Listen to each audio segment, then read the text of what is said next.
What's going on, family? This is Scrapbook Boxing Museum of the Forgotten Fisticuffs series.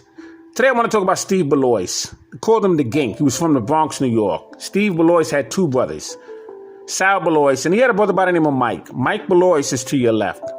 Steve Benoist is to your right.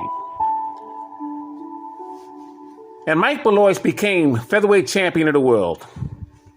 And he was recognized by New York State. They called him the Bronx Spider.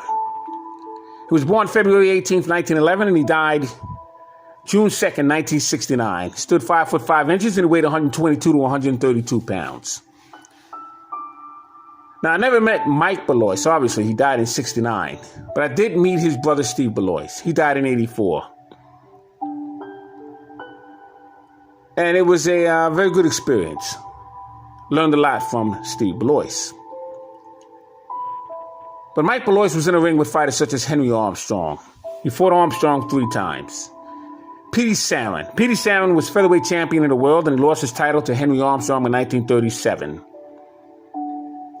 They fought in New York's Madison Square Garden. At that night, it was very special because Henry Armstrong became the first black New York, well, I should say United States featherweight champion, because you had George Dixon and you also had Coco Kidd before him. But Coco Kidd was from Cuba and George Dixon was from Canada. So that was a very special night in New York's Madison Square Garden. Mike Benoist would also be in the ring with Joey Archibald. Fought him twice. Joey Archibald had lost his title to Chalky Wright. Chalky Wright was a phenomenal fighter. He eventually lost his title to Willie Pep. Mike Benoist would also be in the ring with Petey Scalzo. Lou Jenkins. Lou Jenkins had defeated Lou Ambers for the lightweight championship strap. Benoist was also in the ring with Rudy Garcia, another very, very good fighter. Lou Feldman, Bobby Ruffin, Everett Reitmeyer, as well as Tommy Stenhouse. I'm naming some very, very good fighters here. I just wanted to give you somewhat of a background on Mike Benoist. Steve Benoist was born December 16th, 1918, and he died February 18th, 1984. As I stated, I met Steve Benoist. Very good conversation with him. And Steve Benoist, he fought 111 bouts. He lost 13, and he knocked out 59 opponents. And he was a top middleweight contender in the 1940s. I want to go through his career with you. And what I want to do is I want to go through the opponents that he fought. Just to give you somewhat of a background of the opponents, the caliber of opponents he fought. And I'm going to go through all these opponents at the top of my head. I'm just going to break them down for you as I know them. Now, some of these photos I don't have on hand because they're in some of the scrapbooks. I'm not going through all them scrapbooks looking for some of these fighters. So just enjoy listening to some of the opponents that I'm going to name to you of Steve Benoist. Now, one of the opponents of Steve Benoist was Georgie Abrams. Now, here's the thing about Georgie Abrams. November 28th, 1941, he was in the ring with Tony Zale. They fought for the New York State basically recognized the title of the NBA. And Tony Zale, the thing about him, once he became champion in 1941, he decided to hold on to that title by not fighting black fighters for the title. Froze out fighters. And that's the distinction of him. Froze out fighters such as Coco Kidd. In fact, he froze out all the black murderous row fighters. But he also froze out Sugar Ray Robinson. Froze out Holman Williams. Charlie Burley. Burt Littell. Ezzard Charles. Now, between 42 and 45, title was frozen. But he still didn't respect the ranking system. Picked and chose those who he wanted to fight. As a matter of fact, in 1948, towards the end of 48, going on 49, Charlie Burley, towards his later years, was ranked number 3. And he wound up going to rank number 2, and you had Jake LaMotta is ranked number 1. He skipped over both of those fighters and went straight to a fighter by the name, unfortunately. And this is the thing that bugs me, because he already skipped over fighters to get to Rocky Graziano. It's just amazing to me. But Charlie Burley was ranked number 2 at this point. Jake LaMotta was ranked number 1. And he decided to face Marcel Sedan. He fought him in New Jersey. He was knocked out. Referee was Paul Cavalier. And he froze out all those fighters because he didn't want to taste the defeat. Matter of fact, let me show you Tony Zale. Tony Zale is to your left. And they say he was the longest reigning middleweight champion. It was not. Because you cannot count a title when it's frozen. So Marvelous Marvin Hagler was the longest reigning middleweight champion. Up until that point. So that's Tony Zale to your left. Now, Georgie Abrams also fought Billy Seuss. Billy Seuss was a middleweight champion. He was in the ring with Coco Kid, was Georgie Abrams. He was in the ring with Izzy Genazzo and Teddy Urias. As I mentioned, Tony Zale. He was also in the ring with Fred Apostoli and Ray Robinson. Now, Ray Robinson was a special fighter. I'm going to get to him in a moment. But that's pretty much Georgie Abrams' top name fighters that he was in the ring with. Lou Bullard and others.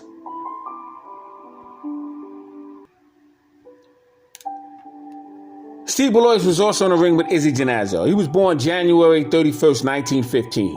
He died June 18th, 1995. Stood 5'9" and he weighed 140 to 160 pounds. He was managed by Chris Dundee. Chris Dundee had owned a gymnasium on Main Street in Miami.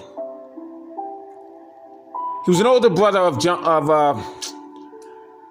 Angelo Dundee, And that's the gym where Muhammad Ali trained. It was a famous gym called Main Street Gym in Miami.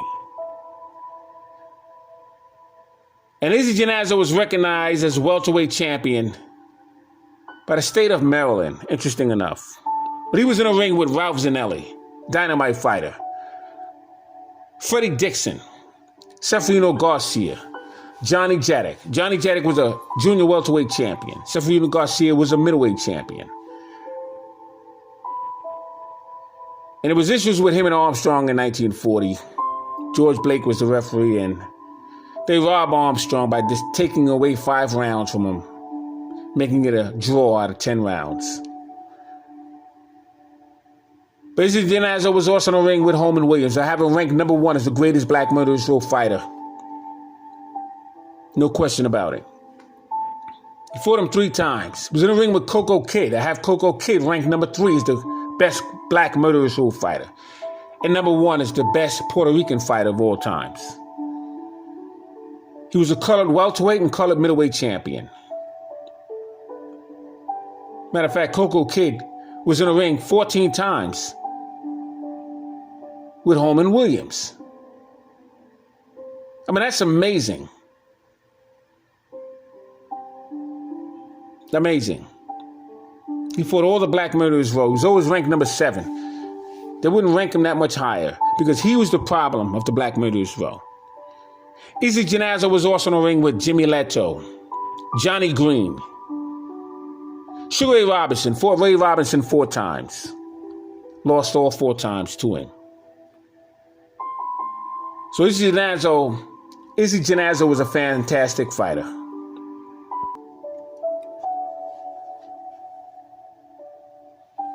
Now, Steve Benoist was in the ring with Al Hastak. He was a middleweight champion. Al Hastak fought Tony Zale 3 times. And that's incredible. that he would get that many opportunities to face Tony Zale. He had fighters that was ranked above Al Hashtag. They called him the Savage Slav. He was in a ring with Harry Kid Matthews, who wound up fighting Rocky Marciano. Amazing. He was in a ring with Eddie Babe Risco.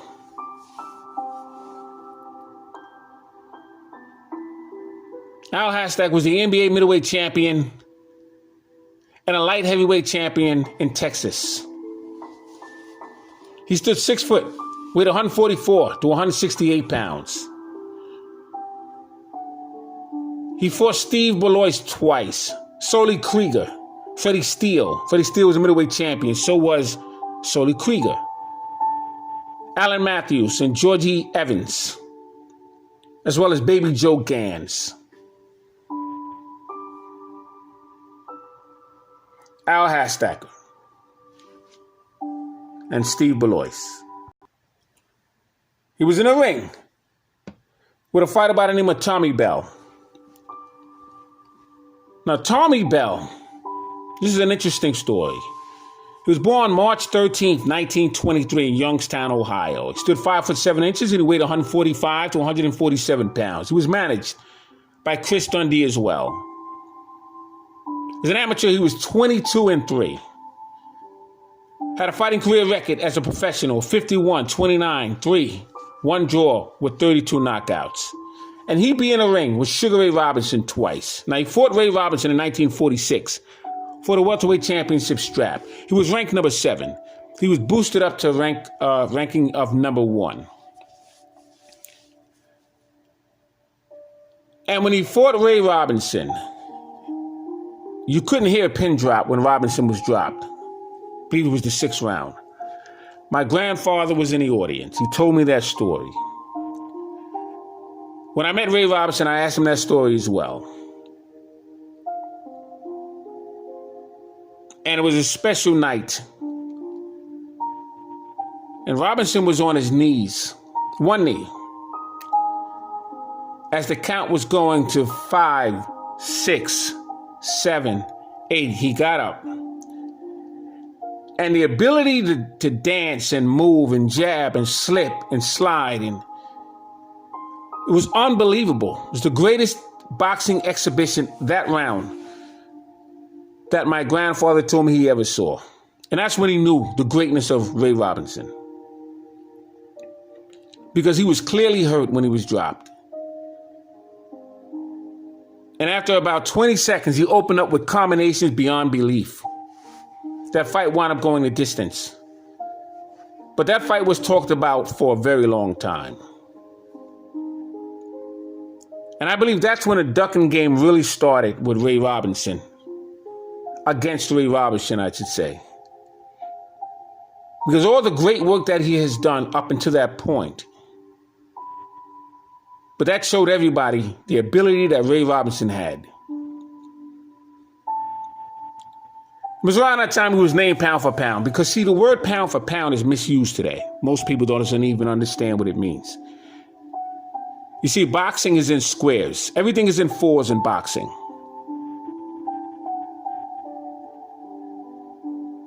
You have 4 ring pegs or posts.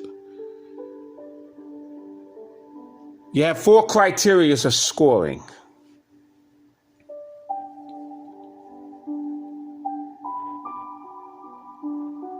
And the thing about Ray Robinson, the reason why they called him pound for pound, because you had 8 weight divisions. Half of that is 4. And Robinson was a welterweight, and he wound up becoming a middleweight champion. But in order to become pound for pound, you have to be the best of every criteria. You have to be able to punch. You have to be able to take a punch. You have to be able to box. You have to be able to slug. Your IQ has to be as high as it can possibly be. You have to be able to defeat champions. You're not pound for pound unless you're able to defeat champions. Robinson has done that. He was in a ring with almost 20 champions in his career.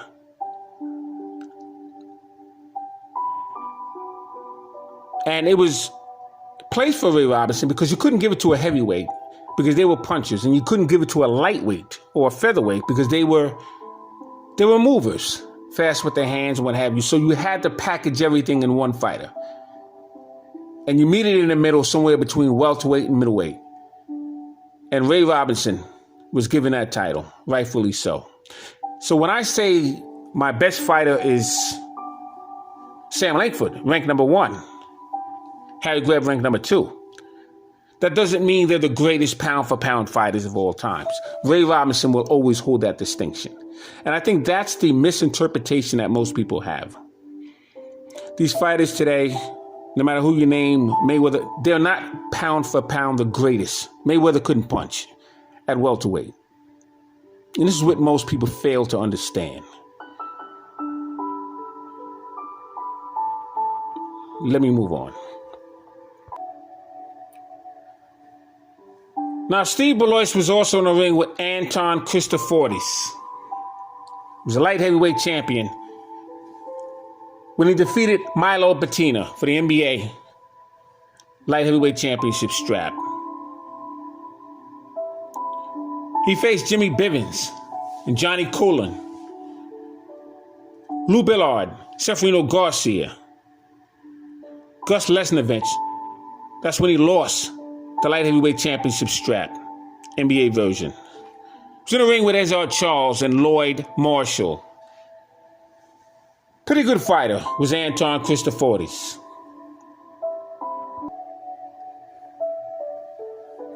Now, Safina Garcia, who was to your left, Steve Benoist was in the ring with him. Safina Garcia was middleweight champion.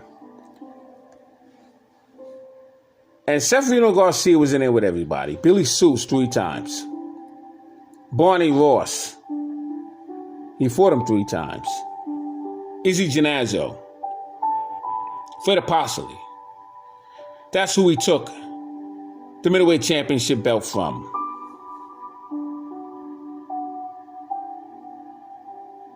Now, he was a welterweight champion of the Philippines and a welterweight champion of California.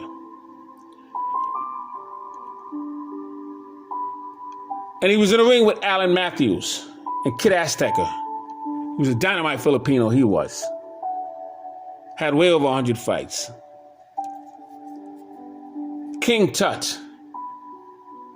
Do you believe he defeated Lloyd Marshall twice?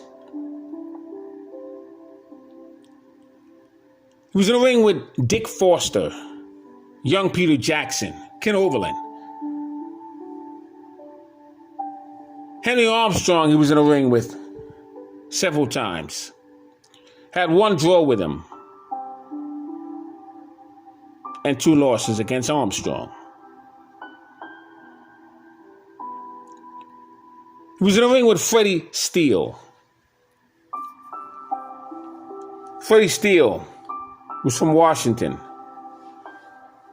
And to me, he was one of the most devastating body punches in that middleweight division. Phenomenal fighter was Freddie Steele.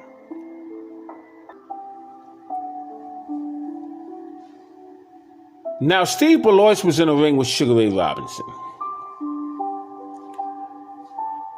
Now, here's the thing here. Ray Robinson was born May 3rd, 1921, in Alley, Georgia. He had went over to Detroit, wound up going to Harlem. He died April 12th, 1989 in Harlem, New York. He was 6 foot, with 134 to 165 and a half pounds. Now, when Ray Robinson lost to Jake LaMotta in 1943, he was a welterweight. He had just moved up to the welterweight division. He began his career in 1940, October 4th to be exact. Now listen to this, against a fighter by the name of Ray Escoveria. Now his name was Joe, but his name was also Ray.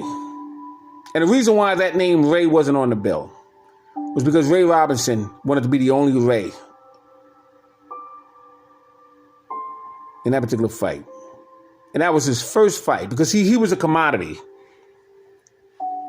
He had won the 1939 and 1940 Golden Gloves. And he also won the Inner City Golden Gloves. And it's amazing. He had 85 fights, won them all. 69 knockouts, 40 in the first round. He was destroying these guys in sparring sessions. He was a lightweight, and they had to keep switching up middleweights because their arms were hurting them, their neck was hurting them, their body was hurting them. He was a killer in that ring, in those sparring sessions. Moved him from Salem Crescent Club to Greb's Gym. We had bigger fighters. Ray Robinson was special. His lead trainer was Harry Wiley Sr., who was also in there with Soldier Jones. He was a very good brain thrust with Soldier Jones. Charlie Pee Wee Beard was the assistant. He used to always wear suspenders. My father knew him very well. He used to hang out on 118th Street in Morningside. They had a tire fixing shop.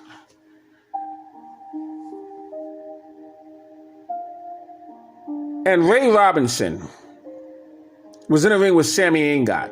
Now, when he was in a ring with Angot, he was a lightweight. And Angot did not make weight. Deliberately didn't want to make weight because he didn't want to put his title on the line. Robinson could have been a lightweight champion as early as 41. Fought him again. So he wound up fighting Sammy Angot 3 times. Defeated Angot all 3 times. Sammy Angot had ended Willie Pep's winning streak of 62 consecutive fights. He also ended the career of Petey Cerrone. That was Petey Cerrone's last fight with Sammy Angot. Petey Cerrone had lost his featherweight championship strap in Madison Square Garden in 1937 to Henry Armstrong. Sammy Angot